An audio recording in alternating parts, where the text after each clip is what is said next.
Welcome to Doc NYC Spring Showcase. I'm the festival's artistic director, Tom Powers. I'm pleased to host this conversation about Downfall, the case against Boeing with director Rory Kennedy. I'd also like to thank Netflix for making this happen. Rory, thank you for being here. Great to be here with you, Tom. So what drew you into the story of these flight crashes and the subsequent investigation? Yeah, well, I think like a lot of people, I had been aware of the first airplane crash and was very upset by it. But then when a second plane crashed 5 months later, same kind of airplane, a 737 MAX Boeing, it was deeply upsetting to me. 346 people had died. And I was taken aback by Boeing's response, particularly to the second airplane crash. Although looking back, it was similar in the first airplane crash, where there wasn't really a sense of ownership and of claiming responsibility for this, and it was more kind of directing the energy towards the pilots, and maybe they didn't quite know what they were doing, type of thing. And I found that deeply unsettling and felt that I really wanted to get to the bottom of what happened, to understand who knew what when and who was responsible for this, ultimately in the hopes of trying to diminish the chances of something like this happening again. You've made other films that are investigative or telling complex histories, whether it's about the last days of Vietnam or the Indian Point nuclear power plant. But this film feels like another level of investigation and absorption into really complex technical detail. And so I wonder if you can talk about, like, taking that on, having to dive into so much arcane expertise on airplane technology. Yeah, and it's clearly, I'm not a pilot, and it was definitely a significant learning curve for me. I think we had a really terrific team on this project, and a lot of overlap with the team that made Last Days in Vietnam. So Mark Bailey was the writer and producer on the project. Kevin McAllister was also writer producer, and then Don Clezzy was our editor. I think the four of us really dove deep into understanding exactly what happened and trying to get to the bottom of that. And just, it's a complicated system, and then there were a series of decisions that Boeing made that led to these crashes. And so understanding that entire context really deeply, so that we could then translate that into a film that hopefully millions of people around the world could make sense of. It was definitely a challenging process, and one we felt a lot of responsibility for, because we felt like this story was so important. It was so important for people to really understand what happened, to understand the larger implications of these series of decisions that Boeing made. And we see that you're drawing on journalism of other reporters. But were there questions that you had that in the making of this that hadn't been answered by other people that you were trying to figure out uniquely? Well, I think, this, at least for me, to tell this story and really delve into a series of perspectives from people who were really on the front lines of it, to understand it from, as you say, these dogged reporters, in particular, Andy Pastor from the Wall Street Journal, who really chased down this story, or Pete DeFazio, the congressman from Oregon, who was the head of the Transportation Committee that led the biggest investigation in that committee's history, or people who worked at Boeing and were on the front line of having helped build this airplane. and then very importantly, the families of people who had died. I think bringing in all of those perspectives to understand this story comprehensively was an important task, and something that I think was quite original to this telling. And my hope was, there are people who have followed this story, of course, and know all the facts about it. But my hope was to broaden the story. We were so happy to be partnered with Netflix on this and have the film go out internationally to so many countries around the world. But also, I think there's something, even if you knew and understood the technical events that happened, to have this story which really unfolded over many years condensed into 90 minutes, and then adding to that the personal stories of the loss for these families. I think that there's something quite important and original about this telling, really, for anybody, even people who had followed it quite closely. I want to ask you more about Andy Pastor, the Wall Street Journal reporter who's featured prominently in the film. I mean, I took away an appreciation, an rich appreciation for what it means to have a dogged investigative journalist looking into something. And it makes me think about, the ways in which journalism has experienced so many cutbacks in recent years. Excuse me. I wonder if you can reflect on that. Well, I'm so grateful to Andy Pastor and to the journalist who really helped us understand what happened with this, these series of events and these tragic losses.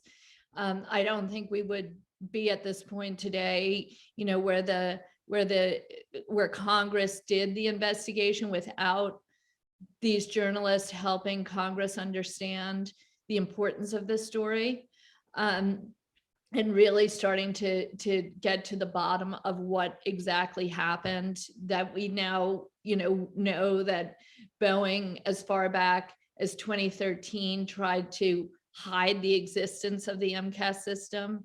That, in 2016, they had a internal memo saying that there was a likelihood that these events could occur, and if they did, pilots needed to respond within 10 seconds, or there would be a tragedy at such severe consequence that likely everybody on the plane would die.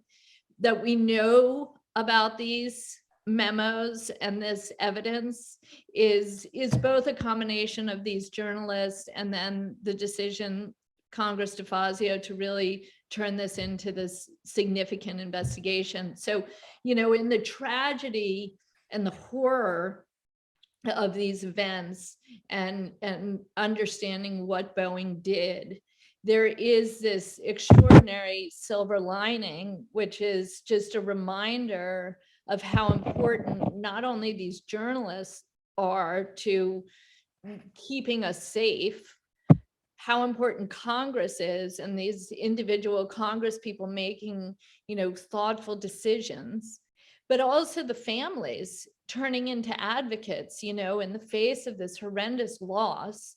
And instead of just, staying in bed and never doing anything again, which one could understand given the horror of what they had to face. No, they get up, they go to Washington, they sit through the hearings, they keep the pressure on. It's an extraordinary story of heroism. I want to ask you more about the role of government investigators. This is taking place against the backdrop of the Trump administration, and there was a time when the government had been depleted of a lot of historic personnel and institutional knowledge, and the mantra was for deregulation. And I wonder, if the FAA was affected by that in the course of this investigation. I think absolutely. I mean, the personnel and the people who were running the FAA at the time, there's a lot of questions about their decision making, how impartial they were. There is a revolving door relationship between the FAA, the regulator, and with Boeing. So there are a lot of personnel who end up starting at Boeing and going into the FAA, or starting in the FAA and then getting jobs at Boeing, that create questions at that time. And this is actually, really going back over decades. There had been a movement in Congress to pull back on regulations overall. And as a result of that, there had been a series of decisions, including a very significant one, which many feel did contribute directly to the crash, which was basically to allow Boeing to regulate itself. There's a phrase of, it's sort of like the fox guarding the hen house, right? And so they were given pretty significant leash and reins to self-regulate. And as a result of that, when you look back at these decisions, like, Boeing not telling the FAA about the existence of MCAS, trying to hide that. And when there was a change to MCAS to make it much stronger, that the FAA hadn't been alerted to that. There are a series of decisions and choices that, had the regulations been more in order, and the FAA was really in a position to have direct knowledge of all of those things, that the plane would never have started flying in the way that it had. You talked to some former employees of Boeing. I didn't make careful enough notes, but I didn't feel like I don't recall seeing current members of Boeing who talked to you. But I wonder what was your experience trying to talk to people at Boeing, either on the record or even as background sources. Yeah, I mean, we did talk to a number of people who worked on the 737 MAX, and that was what was most important to me, as opposed to, interviewing people who are currently working at Boeing but didn't have that firsthand knowledge. So we do have a number of people who we worked and who was working at the FAA as well. So who had that direct knowledge that was important. We did reach out to Boeing early on in the process to encourage them to do an interview or more with us. And they seem to consider that over many, many months. And there was a lot of back and forth, but ultimately they declined to participate, other than at the end, they wrote us a letter, and we incorporated that letter into the film. In watching this, I was I felt aware that the level of concealment that was going on at Boeing must have took several different layers, and dozens, if not hundreds, of people who might have been able to sniff out that that the company was doing something wrong. And in the film, the main face of who's held accountable in front of Congress is the CEO, Dennis Muhlenberg. But I wonder if you got greater insight into how decisions were made on the ladder of a chain of command, and if there were voices of dissent inside the company while that was going on. Yeah, I mean, what DeFazio says, again, who was the congressman who led the investigation, he says that there was a culture of concealment at Boeing, and that there were a series of decisions that were driven by the incentive to make profit over safety. And that's really what his investigation, again, the biggest investigation that they've ever done, their conclusion was very definitive, that that's what was going on, and that this was coming from the top down.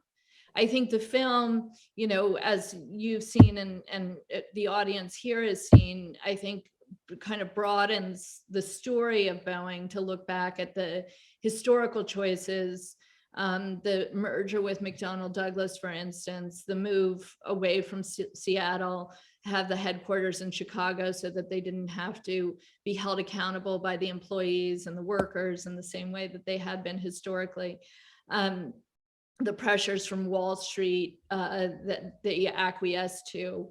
And then, that's kind of the broader context, right? And then we kind of get into the more specific story of the 737 MAX itself, how that was built and the decisions made to, again, focus on profit, from the decision to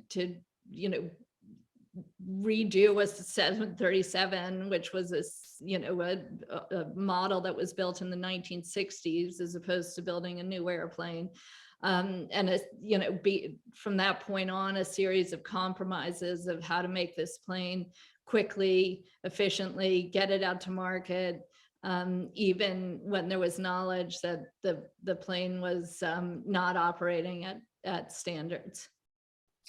I think to me, the thing that's most outrageous is the Tarim report, which came out, which was a report that was done, the report that was done between the crashes, where the FAA came in and Boeing was aware, and they concluded that the plane would likely crash 15 times over the course of its lifetime, catastrophic crashes where everybody would die, which would be on average once every 2 years.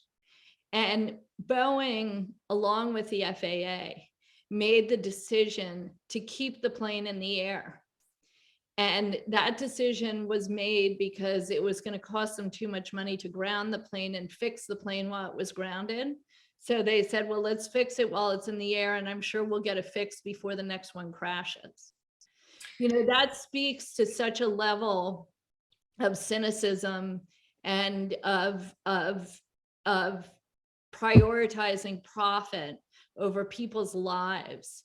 And when you sit across, like I did, from Michael Stumo, whose daughter was on that second plane, and he knows that Boeing knew and the FAA knew, when they let that plane stay up in the air, that there was a likelihood that it would crash. I don't even have words for that. Well, and it makes me think of other corporate scandals where, we've seen mass resignations over, less consequences. Yeah, I mean, in this case, you document that the CEO eventually resigned. But do you have a sense that there's like a greater company-wide reckoning to what took place, and to change the culture so it doesn't happen again? I think that my gut is that has not happened, sadly. From everything I'm seeing and reading, that there continues to be decisions made. I mean, just in the last months, Boeing has argued, because there's a new 737 MAX 10, they want to come out, but the flight deck doesn't meet today's standards, and it doesn't give the alarms that the pilots need in order to make the correct decisions at the standards of any aircrafts that are up in the sky today and being made today. And they're trying to get around it. They're trying to get that plane up in the air with, a compromised alert system. So, that speaks to me. And, I can give 10, 15 other examples of decisions along those lines that Boeing continues to make that appear, at least from the outside, to prioritize, once again, profits over safety. And what about at the FAA? Near the end of the film, there's some statements indicating that the FAA has tightened up some of its regulation. What's your take on that? I mean, I think that and this was really a result of the DeFazio investigation, where there wasn't just an investigation, but they actually passed a law. This was under, during the Trump administration, where there was such a divide in Congress. So it was kind of an extraordinary thing, but and it was really the result of what happened, and these journalists and the investigators. And part of that law was to really crack down on the FAA and to make sure that they would in the future do their job and be empowered to actually do the regulations that they're supposed to do. So I think there's been some improvements there. I think there still needs to be further improvements, and that relationship needs to continue to be scrutinized. But I definitely think there's improvements, and there's now an opening at the head of the FAA, and my hope is that they'll put somebody in that position who's going to be most invested in safety and making sure that Boeing abides by the rules, as opposed to looking to get a job there when they finish up. I mean, meanwhile, the film notes that the CEO, Dennis Muhlenberg, who presided over the company when all this happened, he eventually resigned, but received a compensation package of $62 million in stocks and pensions. And, I mean, it makes me wonder why there isn't greater outrage in the world about that, like how that can just take place. Perhaps we've become, inured to CEOs doing a horrible job and still getting golden parachutes. But I wonder, through the eyes of the victims' families and other people who have closely followed that, how did that look to them? I mean, horrible, and I think it still touches a nerve today for many of those families. And I mean, it's, it has been satisfying having the film come out. And there's something nice about Twitter, because there's was such an overwhelming response to the film. And to that point, specifically, that in the face of this tragic loss of life, that not only has nobody at the top tiers of Boeing been held accountable and served time. I mean, they've arguably just killed 346 people. If you killed one person, you would spend your life in jail. Why can a company kill 346 people and not only not spend any time in prison, but then the person who was leading the organization walks away with $62 million? It's outrageous. It's completely outrageous. And when I think, you look at the response, I think there is that sense of outrage, and hopefully that helps create a context to continue to put the pressure on Boeing to right itself. And I think we have to look more broadly at why corporations and people who work at corporations are subject to a different set of laws and standards than we as individuals are. So I think, and then I think you have to look, to me, the film is very much the story of Boeing and the 737 MAX, but does it also raise questions, as you say, about other corporations and, how corporations are not only running our country, but running the world, and what does that look like? And as we, look at our environment and climate catastrophes and these companies continuing to make money off of fossil fuels, when we know, and the science is telling us, that that's destroying the possibility of life on this planet, and it keeps going on. You're like, is anybody reading what I'm reading right now? Because it's not, none of this is quite adding up. So I think it ultimately comes down to us and getting out in the streets and making demands and making sure the people we're electing are doing the right things and looking out for the public interest. So at the end, text cards say that Boeing did pay $2.5 billion to avoid criminal prosecution. Where does that money go, and how do the victims' families feel about that settlement? Well, most of them don't feel very good about that settlement because the vast majority of that money is actually going to the airplane companies who lost money because the plane had to be grounded.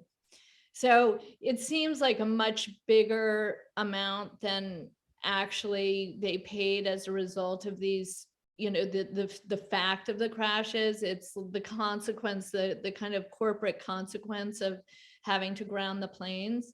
So a very small portion of that was actually paid out to victims' families. And, I think again, that I really have no authority and don't want to speak on behalf of the victims, but I know from many of the people I talk to who are victims, and I think just many people who aren't victims, there is a sense of outrage. And, I'll go back to DeFazio, who has studied this more than almost anybody, that his feeling about that was that it was a quote unquote slap on the wrist. So, I mean, you talk about that. You hope people will kind of take away a sense of outrage from what's been done and what seems to continue to be being done. I mean, I think the thing that's so unsettling about this, it's most unsettling about this, is for all the horror that you've properly documented, it doesn't feel like the world has changed. Well, it hasn't yet, Tom, but we all got to do what we can do. And I think that, I think that for me, there's stories like this that really are outrageous and upsetting. And I think we all just need to keep leaning in to do what we can do, right? So I'm a filmmaker. And so I read this story and I look at it in the press, and I've read what, Andy Pastor has written. And I think I'm going to make a documentary about this because this is outrageous. And I really want people to know about it. And, that film then goes out in the world. And I was really pleased that it was in the top 10 films of, all films, not just documentaries, on Netflix for many, many weeks, #1 film in many countries around the world. And it clearly touched a nerve in the way that it did to me, right?